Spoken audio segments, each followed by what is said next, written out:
அதிசயங்கள் செய்கிறவர் நம் அருகில் இருக்கிறார்.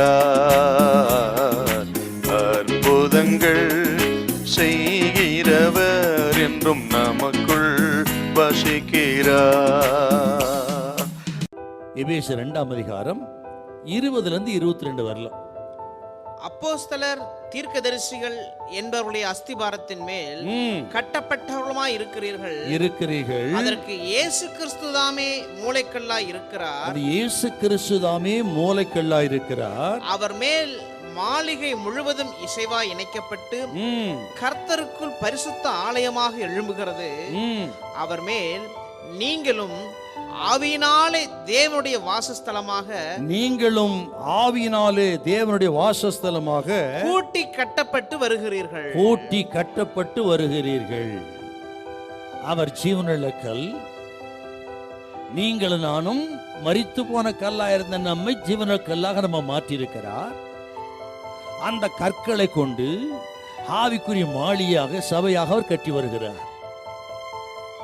அப்படி கட்டப்படுகிற அந்த ஆலயத்தில் இன்றைக்கும் நம்மை கொண்டு அவர் கட்டுகிறார். அதுதான் ரொம்ப அழகானது, ஆச்சரியமானது. முற்காலத்திலே ஆண்டவர் முற்பிதாக்களோடு நடந்தார். எப்படி? ஆதாம் ஏவாளோடு ஏதேன் தோட்டத்தில் நடந்தார்.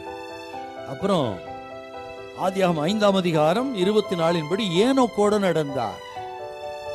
6ஆம் அதிகாரம் 9 ஆதியாகமம் நோவாவோடு நடந்தார்.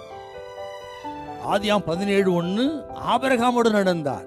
இப்படி ஆதாம் ஏவாள், ஏனோக்கு, நோவா, ஆபிரகாம் இப்படிப்பட்ட தேவ மனிதர்களோடு ஆரம்பத்தில் நடந்தார். பிறகு எகிப்து இஸ்ரவேல் ஜனம் கானான் தேசத்துக்கு வந்த பொழுது வனாந்தரத்தில் ஆசரிப்பு கூடாரத்தை கட்டும்படி சொல்ல ஆசரிப்பு கூடாரத்தில் வந்து வாசமாயிருந்தார். யாத்திராம் 25:8, யாத்திரா 40:34 பார்க்கிறோம். பின்பு சாலமோனின் ஆலயத்தில் வாசம் பண்ணினார்.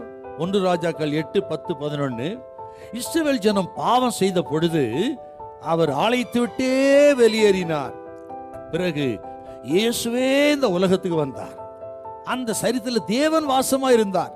அப்படிப்பட்ட ஆண்டவரின் சரீரத்தை சிலுவைக்கு ஒப்பு கொடுத்தார்கள். இப்பொழுது ஆண்டவராகி இயேசு கிறிஸ்து நமக்குள்ளே வந்து வாசம் பண்ணி நம்மையே ஆலயமாய் மாற்றி விட்டார். எப்படி அற்புதமாய் கட்டுறாரு பாத்தீங்களா? ஒரு கட்டடத்துல மூளைக்கல்லோடு மட்டுமல்ல, ஒவ்வொரு கல்லும் இசைந்திருக்க வேண்டும். அதுதாங்க ஒரு கட்டடம். அதை போல் தான் சபையும் இயேசுவோடு இணைந்திருப்பது மட்டுமல்ல, திருச்சபையில ஜீவனுள்ள கல்லா இருக்கு நாம் எல்லாரும் ஒவ்வொரு கல்லோடு ஒன்று இணைந்து இருக்கணும். அதுதாங்க சபை. ஆகவே கேட்கிற கத்திரி பிள்ளைகளை பக்தி விருச்சிக்கான நல்ல வார்த்தையை பேசுங்க, விசுவாச வார்த்தையை பேசுங்க. அப்படி உங்களை கொண்டு என்னை கொண்டு ஜபத்தினாலே வார்த்தையினாலே கர்த்தர் இன்றைக்கும் சபையை கட்டுகிறார். அவரால் ஆகாத காரியம் ஒன்னில்லை. யாரையும் எப்பொழுது பயன்படுத்த அவரால் கூடும். ஹல்லேலூயா, ஹல்லேலூயா.